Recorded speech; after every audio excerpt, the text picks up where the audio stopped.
সম্মানিত ছাত্রছাত্রী ভাইয়েরা, আমরা আছি, লড়বো, যুগে যুগে থাকবো, আমরা লড়ে যাবো ইনশাল্লাহ।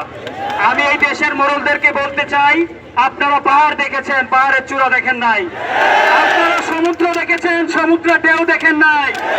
আপনারা আগুন দেখেছেন, আগুনের অগ্নি উৎপাত দেখেন নাই। আপনারা ছাত্র দেখেছেন, ছাত্র আন্দোলন দেখেন নাই। যতবারে ছাত্র আন্দোলন হয়েছে, সেই আন্দোলনকে সফল করে ছাত্ররা মাঠ থেকে গিয়েছে। তার পরিপ্রেক্ষিতে আমি বলবো, এই ছাত্র আন্দোলন যতদিন না সফল হয়েছে, ততদিন আমরা মাঠ থেকে যাবো না ইনশাআল্লাহ।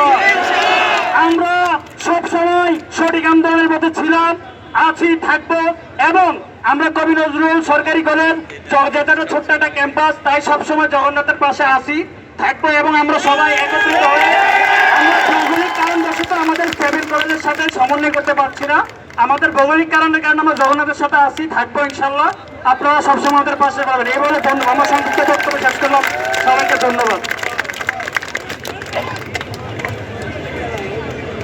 চিনতে নাকি সোনার ছেলে, ক্ষুদিরামকে চিনতে রুদ্ধ শ্বাসে প্রাণ দিল যে মুক্ত বাতাস কিনতে।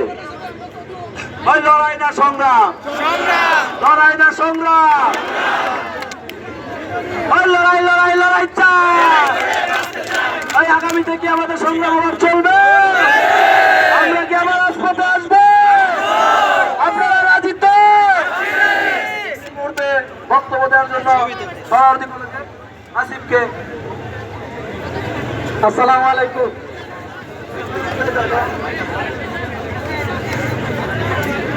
অনেকে এসির তলে বসে ঘুম নষ্ট করছে যে ছাত্ররা তাদের অধিকার আদায় করতে পারবে না।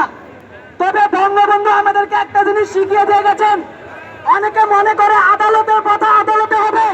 তবে আমি একটা জিনিস বলতে চাই, বঙ্গবন্ধুর কাছ থেকে আমরা শিখেছি যে বঙ্গবন্ধুকে যখন আদালতের রায়ে জেলখানায় নিয়ে গিয়েছিল, এই আদালতের রায় ভেঙে বঙ্গবন্ধুকে বাংলার মানুষ ছাড়িয়ে নিয়েছিল। তাই একটা কথা বলে দিতে চাই, মেধাবীদের বুকে পাড়া দিয়ে উঠা সংস্কার, উঠা বহাল রাখা চলবে না।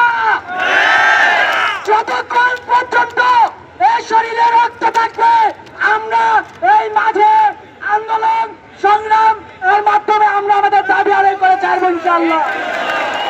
আইয়ুব সরকারের সেই শিক্ষা বিরোধী আন্দোলনের বিরুদ্ধে আমাদের ছাত্ররা, সেই মতিয়া চৌধুরী, আমাদের প্রধানমন্ত্রী, আমাদের অন্যান্য বঙ্গবন্ধু সহ অন্যান্য আমাদের পূর্বপুরুষীয় নেতারা রাজপথে নেমেছিল।